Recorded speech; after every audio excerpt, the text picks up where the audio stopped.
Hi everybody, welcome to my car. So I'm driving today and I'm heading to Sulgrave Manor, which is the ancestral home of George Washington. That is right. And they have asked me to give a speech today, or talk, a lecture, I guess, a chat, whatever you want to call it these days, all about the Alberta Research Project and the award that we've just won, the ARA National Archives Volunteering Award, which of course I'm so proud to have received that award. And so yeah, I'm gonna film as much as I possibly can. I brought all my kit, so fingers crossed you're gonna see a lot of it on camera. I think this is me. Welcome to Sulgrave Manor and Garden. All right, it's a big coach. It's because I'm gonna be speaking to them today. Welcome to Sulgrave Manor and Garden, George Washington's ancestral home. So, it also says here, if I zoom in there, everybody, home of Tudor wool merchant Lawrence Washington. There we go. Now, I've got to figure out where I'm going. There's lots more cars here, so I'm gonna have a little wander around. But I have a feeling you can tell this is a little bit newer structure. So maybe I go through this door. That looks like the ancestral home to me.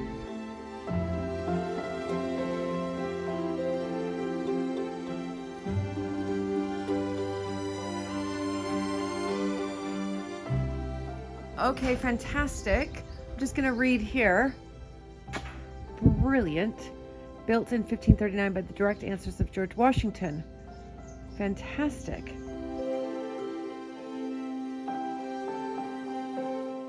Julie is American. She comes from just outside Chicago. She came to Britain as a student, where she met a man she rather liked called Luke Montagu. She had no idea who Luke Montagu was, but anyway.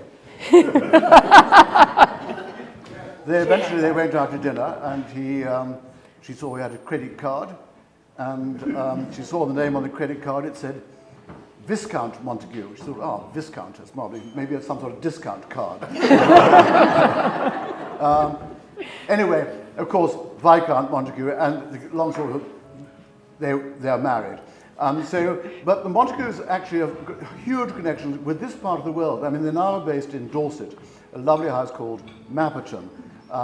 But their origins, really, if I'm right, are largely in Northamptonshire. So at the time that Lawrence Washington was a big wig here and a mayor of Northampton, the Montagus were even bigger wigs in the rest of Northamptonshire. And if you go to some of the most marvellous churches that there are throughout Northamptonshire, you will see the most marvellous 16th, 17th century Montagu tombs in a lot of them.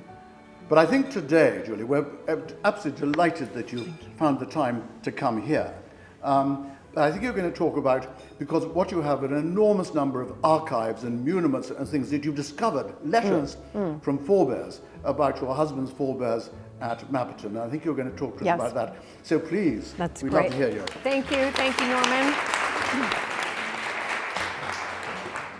Thank you, everybody, and thank you for that lovely introduction from Norman. It was a real treat to sit next to you as well, since I saw you last November. Anyway, thank you all so much for having me. I'm going to try to run through this. There's so much to say, but I know I have limited time.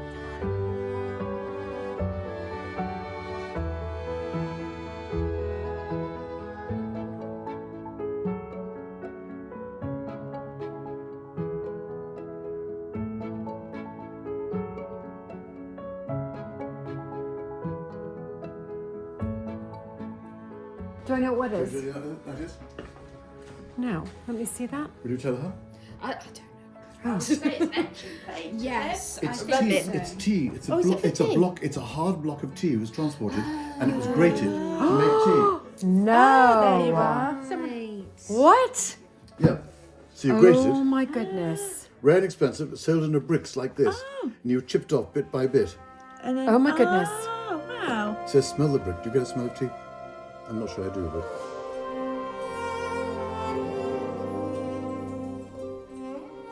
these are new Elizabethan tapestries, which are done by people from all over the country and the world, just newly embroidered, which makes, actually it's a lovely embroidery. It is a lovely embroidery.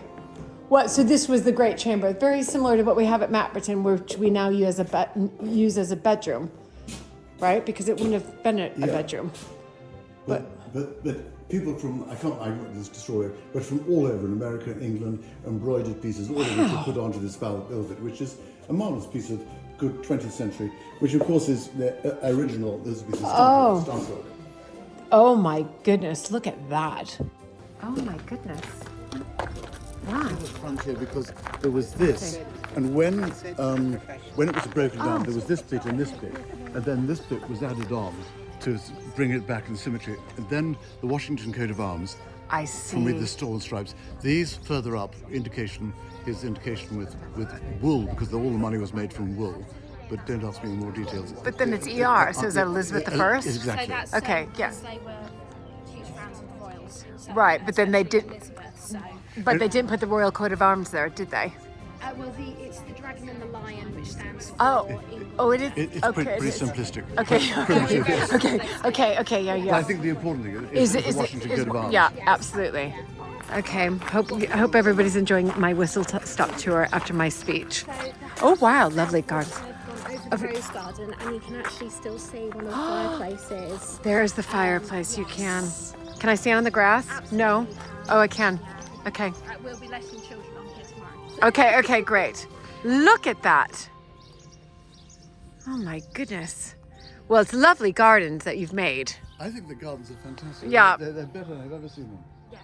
Now, Alex is. They are brilliant.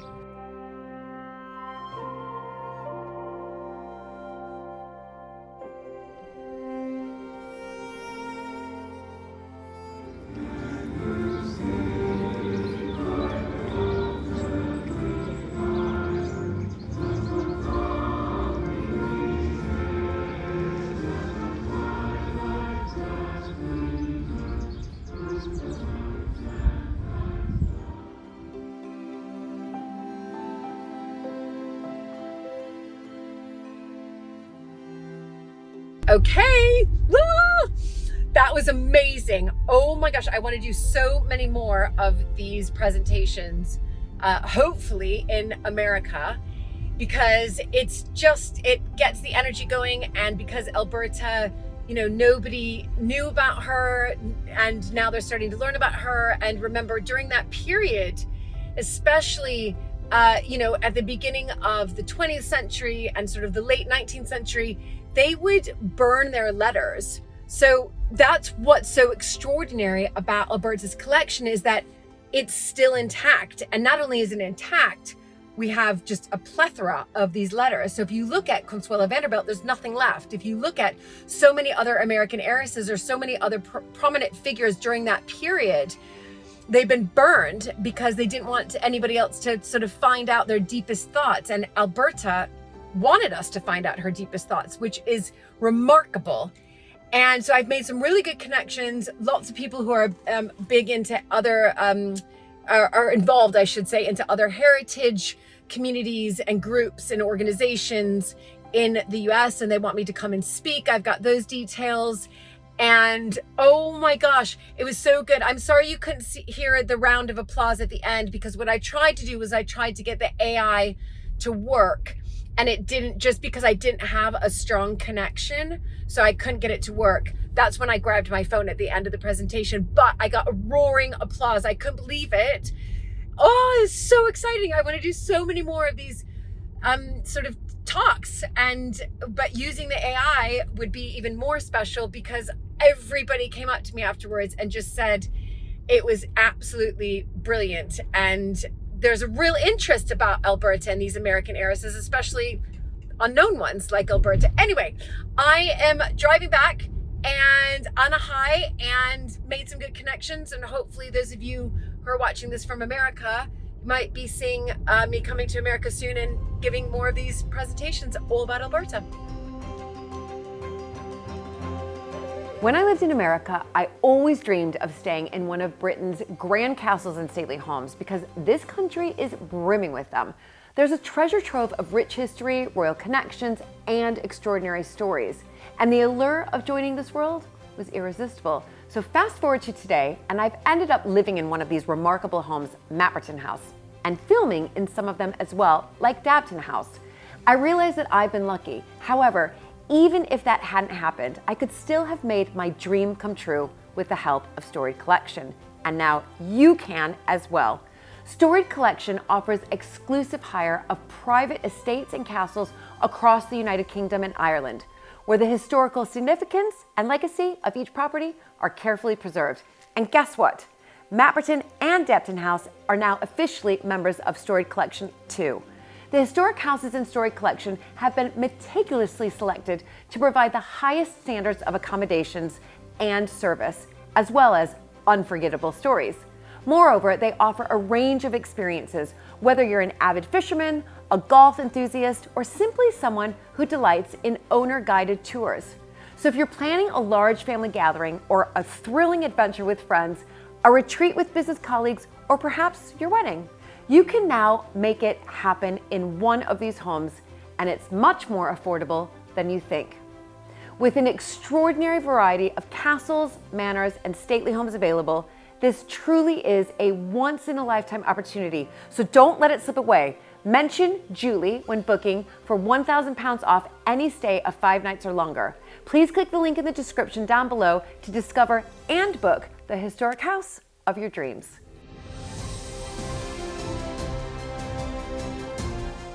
This is a day I've really been looking forward to at Mapperton because it's the start of something completely new and completely unique. This is a world first. World first, yeah, well, yeah, world first, or what would you say, Dorset first. Dorset first. Dorset first. Because today we are launching our self-guided rewilding safari here at Mapperton Wildlands. And what that means is that you can now come to Mapperton, get a ticket and walk round the rewilding project here without a tour guide. Now, Ben, that's rather sad, isn't it? Because you're the tour guide, and why would we want people to walk around without you? Well, it gives everyone an opportunity just to walk around and see something a little bit different, and we're sort of trying to encourage a bit more citizen science as well. People to feel more involved with the rewilding project than sort of being sort of traipsed around the countryside by me or Dr. Tom and have to listen to what we say and our biased opinions. Oh no! You have wonderful things to say, but all of the knowledge and experience of Dr. Tom and Ben has been distilled into this wonderful booklet, which will actually become a booklet. At the moment it's a printout, and people can come, get a ticket, they get this booklet, and then this gives you a guide to walking around Mapperton Wildlands. And I can see that our very first stop is there. It says number 1 and it's got an arrow. Following the guide, it tells me to get my ticket, tells me to be sensible as I walk around, no dogs and livestock, all those good things, follow the country code. And then it says that you will have a series of markers, and I guess this is the very first marker. And if I go here, safari stop number 1, the gallops. And it instructs me to look out across the field. Then, what can we say? So yeah, so then hopefully as well, we'll on this, there'll be a QR code that we can scan, and that'll show you a video and some pictures of the gallops when it was his last crop of barley. Yeah. So 2 years ago, and then you can obviously compare the difference and see how much it has changed over the last 2 years. So what we're seeing is a lot more scrub coming through. We're seeing a lot more, there is a lot more ragworts and thistles and stuff like that, but that is the first stages of succession. So we're really aiming for old growth or woodland pasture, and the first sort of stage of succession, as it's been left as bare ground, it is for weeds and all the sort of species that are more coming from sort of bacteria-based soils rather than because there's only bacteria in that soil at the moment because we haven't had any fungal growth in there. Yeah. Well, I mean, what's extraordinary about this field is that it was full of wheat only 2 years ago. So it was a full-on arable field, and now it's something completely different, and it's on its journey. And Ben, you were talking about the QR code. Look at that. There is a QR code for stop number 1, as you said, Ben, and if people are watching this and you've got your phone at home, you can just go to that and look at some of the video that is associated with this field and all the changes that are happening. Right, off to stop number 2, which I think has a great view. Got a lovely view. Yeah. Let's go.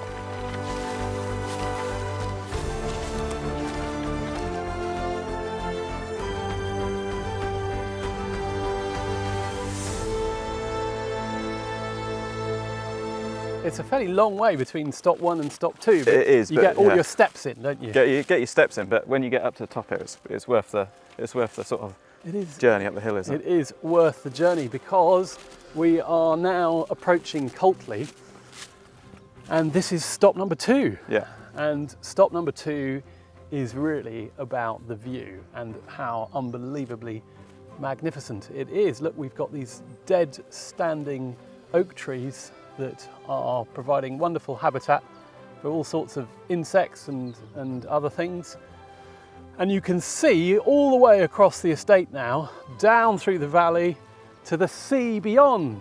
The sea is only 6 miles, just a hop and a skip. Yeah, just hop and skip. Yeah, and we've got a new fence just been put in here, so so people will be able to kind of know where they are and enjoy just standing and soaking it all in. Yeah, and you can see from up here as well, you can see down to where the beaver enclosure is.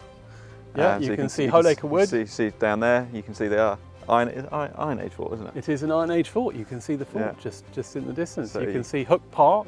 And then you can also see as well, all the way up to sort of near enough where Point 1 is, and you can see back along sort of where the Arable was as well. So yeah, you get a real good view. That's true. That's there. true. You can see other parts of the Rewilding project over on that side, and Homewood with its wonderful ancient woodland on the lower slopes, and look at all of the gorse and scrub that we've got in this field as well. This, of course, is also where the landslip has been. Yes. So yeah, stop 2. Stop 2 done. We got 8 more to go. Yeah. Is that right? How many have we got in total? 10. Yeah, 10. 10. Yeah. Well, yeah, 10.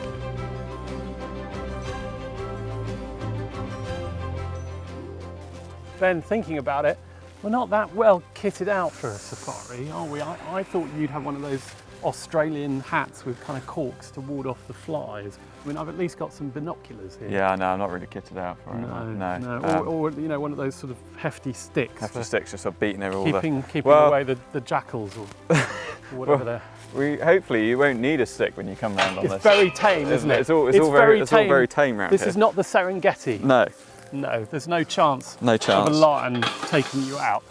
There must be some wild, dangerous. Well, of course there are. Well, yeah, but we're trying to keep the public away from sharp horns. So we're now into sort of the first part of the rewilding. Now, if I was to think about which way to go here, I could think about going that way, or I could note that there is a wonderfully freshly mown path along here, which is encouraging me to think that this is the route. Is that right? That's the purpose of, well, 2 purposes for the cut route is for that exact reason, and then also because we're getting to that stage of year with ticks and everything else going on. We also thought it might just be nice to just have a cut path, keeps everyone out away from all this long grass as well, and also as well it does help with songbirds, ground nesting birds, bit of a drying out strip as well when it's had wet rain. And it gives us a nice little sort of walk, and it just makes everything a little bit easier for everyone. And it was quite fun to mow. It was really fun to mow. I did a bit of that. Yeah, one man and his mower. Or no, one man went to mow. Do you know that song? I do. Yeah, I do know it. Yeah. Okay. I'm not going to break into song. You could. No, well, no, okay. I'm all right. Thank you. All right.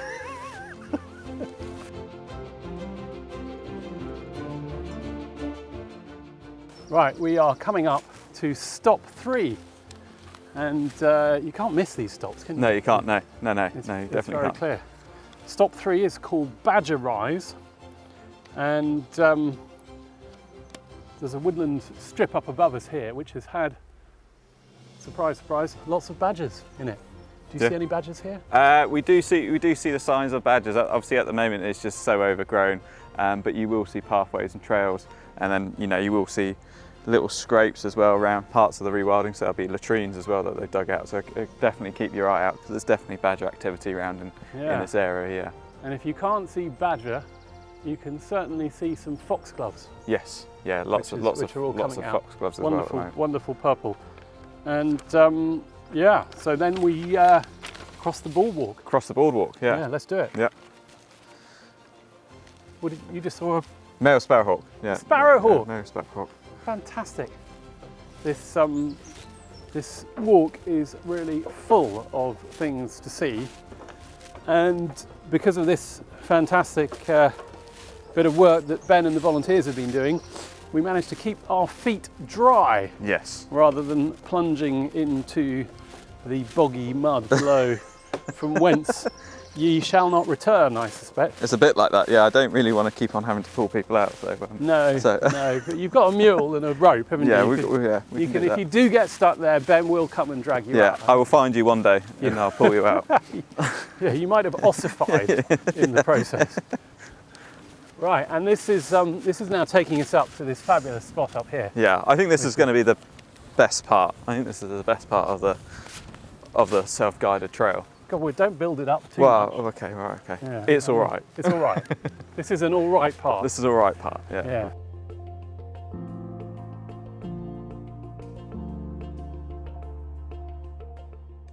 Stop number 4. And stop number 4 also has a QR code, Yeah, so people can check that out.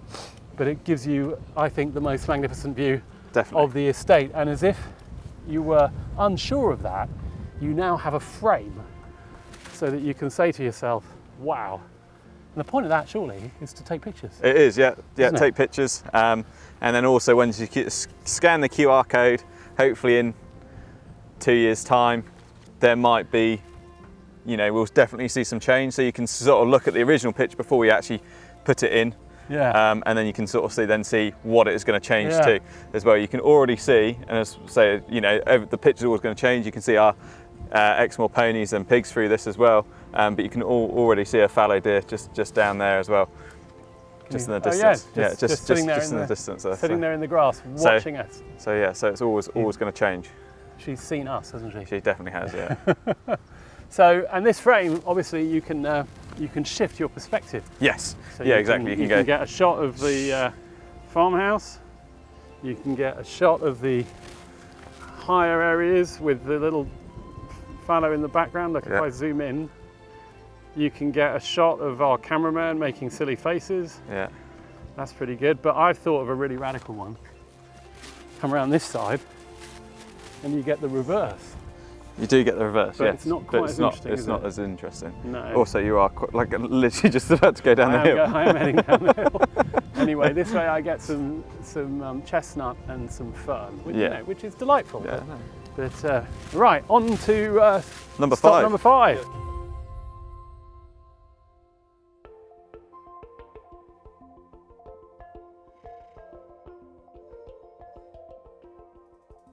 So this is one of my favourite fields at Mapperton because it's just got a bit of everything in it.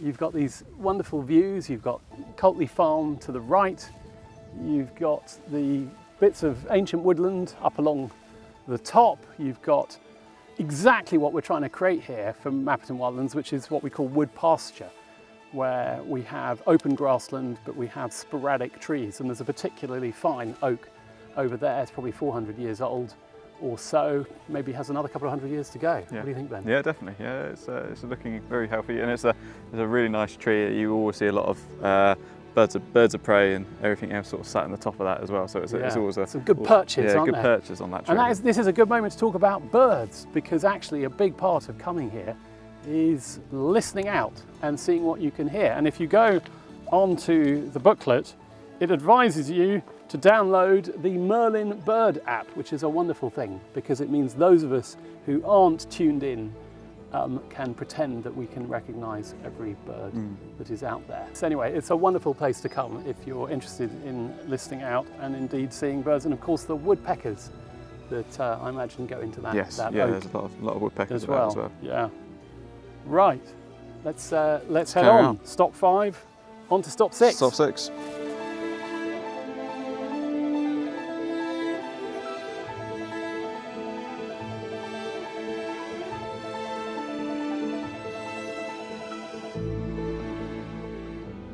This is some very fine rootling indeed.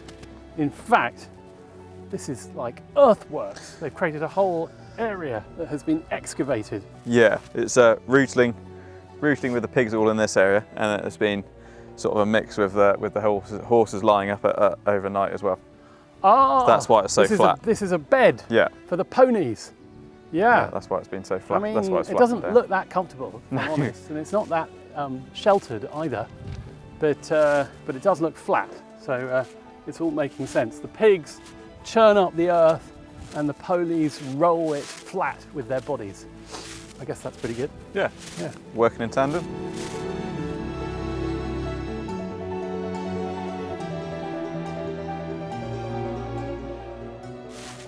Crossing another of the marshy areas where people will be only too glad, Ben, that you put in these boardwalks. Yes, yeah. And looking over on this side, wow, it's just absolutely stunning, isn't it? And look at all of the different vegetation that we've got here, all of the marshes. There's another meadow brown. Yeah, And lots of foxgloves, lots of areas where you can see that stuff being lined up overnight as well. yeah, So yeah. it's all absolutely wonderful to look at and to breathe in.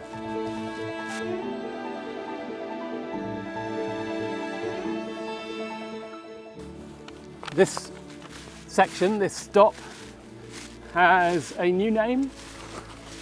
We're good at new names at Mapperton, and it's called Rewilding Ridge. And actually, there's another QR code on this one if you want to check out. But there's a fairly obvious reason why we're calling it Rewilding Ridge. Yeah.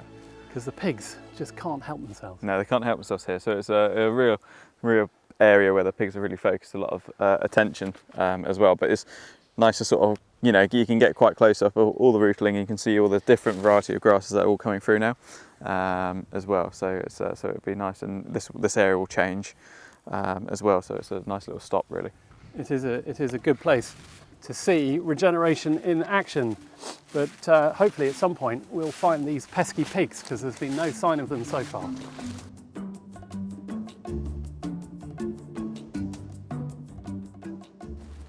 This field's got a new name, Ben. And I can tell you, it's not the old name that the farmers gave it. No. Tell us about the name of the hill, of the field rather. Well, I sort of went on what the deer stalker calls it. So he calls it 3 humps. 3 Hump Hill. For the reason of it's got 3 humps Yeah. in the field. They're quite fine and pronounced humps, aren't they? Yeah, they are. So Yeah.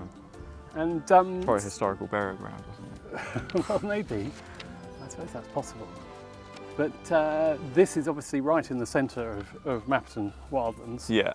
And we've also got a QR code for this one. Good place to spot deer. Yeah, very good. Yeah. Fallow and roe in particular. Yeah. Yeah, so it's a nice little spot, and this is a really nice area where not many people actually come to.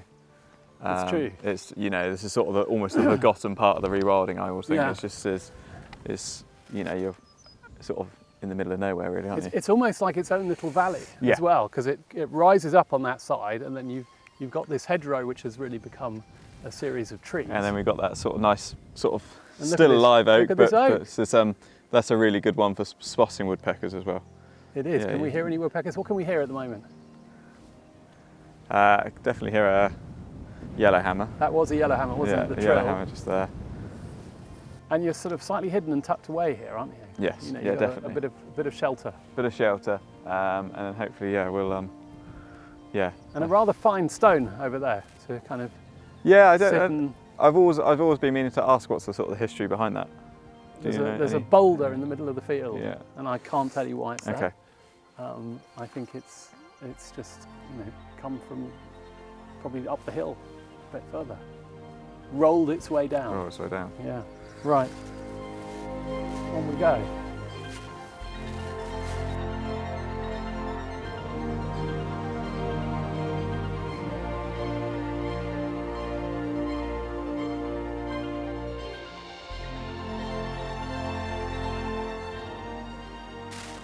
So coming out of 3 Hump Field, which is just a magnificent place to be, we've spotted some wildlife, some really important wildlife.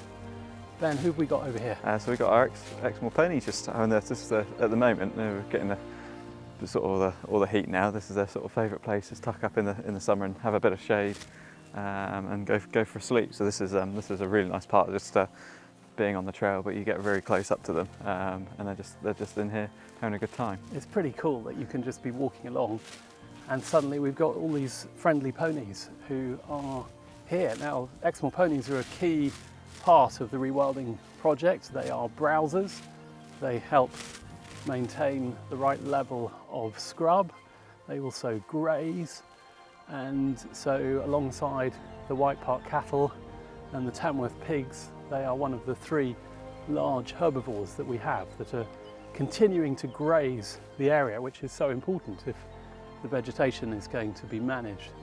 And look at this, we've got a foal who's taking an interest. Ben, they've become so much friendlier. Yeah, they're a lot more friendly now, so I think it's nice that they're sort of able to, you know, they're not as skittish as they once were when they first arrived.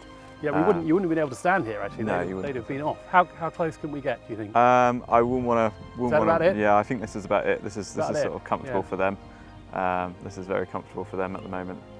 So, but yeah, so the foal will be interested. She'll come a little bit closer, but she's having a bit of a scratch against that branch there. She sure is. And she, of course, was born at Mapperton. Yeah. And her name? Darwa. Darwa. Yeah. Right. Excellent. We've got a Tamworth pig deciding to join us as well. Oh my goodness. Yeah. So look. So it's all. I was wondering what had spooked the ponies. Yeah. And it wasn't us. It's all. Going It was on the there. pigs. Here they come. Here they come. They've heard us. Hello. And this is the sort of animal encounter that you can expect if you come and see us. No, this is sour, so she's not the friendly one. She's not as friendly, No, is she? she's not as friendly. But she still likes having a back scratch. I mean, you see, the moment you start, she'll stop because that just feels too nice, doesn't it? Yeah. There we go. And look how healthy. Look at the wonderful sheen on her coat. Yeah, no, they're really Yeah. good condition. Nice weight as well. Yeah. And where's the other one? She'll be along. They're always together. Yeah. She's probably just taking a little bit longer. Yeah. Look at this. Hooray. How are you doing today? Yeah. Having a good nuzzle with your friend Ben. They've done a fair bit of rootling around, haven't they? Yeah, but they've the done. ground is getting harder Yeah, for rootling, isn't it? Is that Oh, there he comes. There comes the second one. There comes the second one. we think that we're quite scary as human beings. Oh, it's all going on now. Oh, look at this. Yeah. That one Hello, almost sweetie. went for Chris's foot. I don't know quite what was going on there. Ben, what was happening there? It was just because Aggression. They were there we just go. showing off in front of the... Oh my goodness! That is my foot you're on. Look at this. There you go. So, were they showing some dominance in front of the ponies? What was happening no, I think there? it's just because they're just on the verge. They've got us. There was a lot of things going on. They've got us stood Up here here. talking, and they've got the pigs coming from a different direction as well. Yeah. So there was just a bit going on for all the horses. So they just got a bit jumpy. So it's just that sort of fight. Everybody fight or got a bit jumpy. I got a bit jumpy. Chris, I think, got I particularly think jumpy. Chris was probably the most jumpiest. He's Wait! I shots. gotta get my camera out for this one, Chris. Just it's too funny. Chris is getting his shorts nuzzled. Chris, I'm afraid they've left a little bit of a mark there. Yeah. Is that all right? It's part of the job, really, isn't it? Bit of pig muzzling. Yeah, bit of vanish. Oh yeah, it's walked off. That's it. Right. Yeah. Right. On to stop 8, I think. Yeah, stop 8 now. Yeah. Stop 8. Yeah.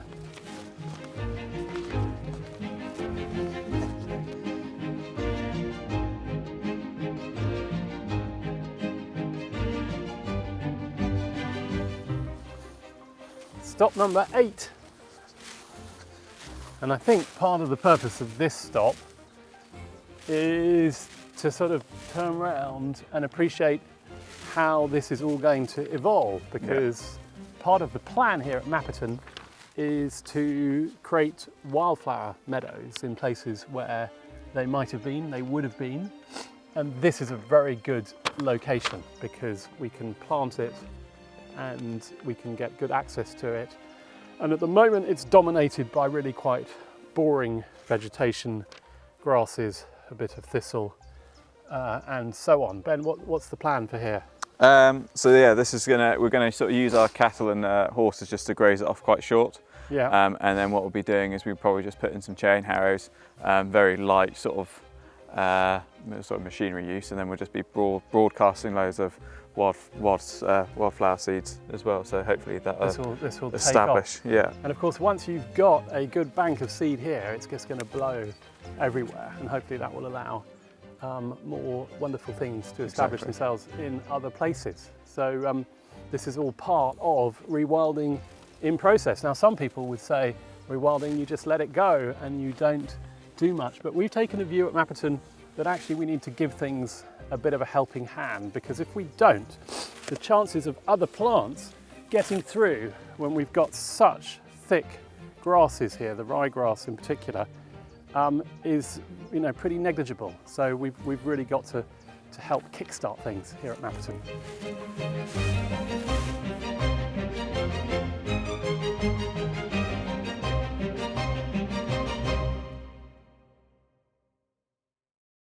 Very exciting, but we've got to be quiet because we've just spotted a female roe deer who is hiding out down in the marsh below. We're coming up to stop number 9, and I think this is one of the best stops actually, because again you've got this magnificent view and there's so much going on here. Yeah. Ben, talk us through some of the things.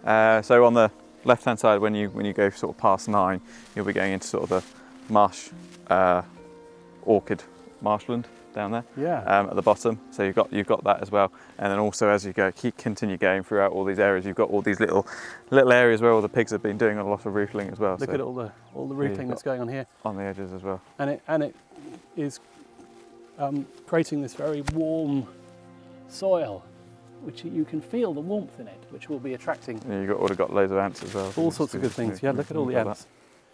Look at that. Yes, they didn't like that when I disturbed them. But in among the marshland here is where you can find orchids as well. Now, we don't encourage people to go and find the orchids, but you can see them at certain times of year, particularly marsh orchids, the purple ones, there's the green-winged orchid. And so you've kind of got a bit of everything. And you've got bracken here. Now, people are quite rude about bracken, but actually it is part of our vegetation here. We do have to control it a little bit. The pigs do a bit of that, but Ben, you've got a particular machine that we're going to be taking out. Yeah, so we've got a bracken bruiser, so that will be it's sort of like a crimp roller. Yeah. It's just on the back of sits on the back of the mule, where we can just drive around and just flatten it, and then it suppresses the growth. Yeah. As well, and then what happens is afterwards the pigs will come and rootle where we just bracken bruised as well. So yeah. Nice things for pigs to find at the bottom of the bracken. Right, let's keep going, because I think this is the last stretch. Yeah, We're just down this way. Yeah, down this way. Yeah, fantastic.